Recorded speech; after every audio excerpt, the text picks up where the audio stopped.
The Indian Army is celebrating the 76th Infantry Day today. Defence Minister Rajnath Singh has greeted and extended warm wishes to the brave infantrymen on the occasion.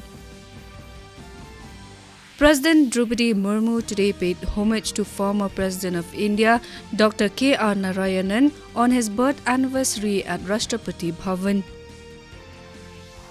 The festival of Bhai Dooj is being celebrated today. Celebrated 2 days after Diwali, the day marks the end of the 5-day-long festivities. President Draupadi Murmu will present the silver trumpet and trumpet banner to the President's bodyguard at a ceremony to be held at the forecourt of Rashtrapati Bhavan today.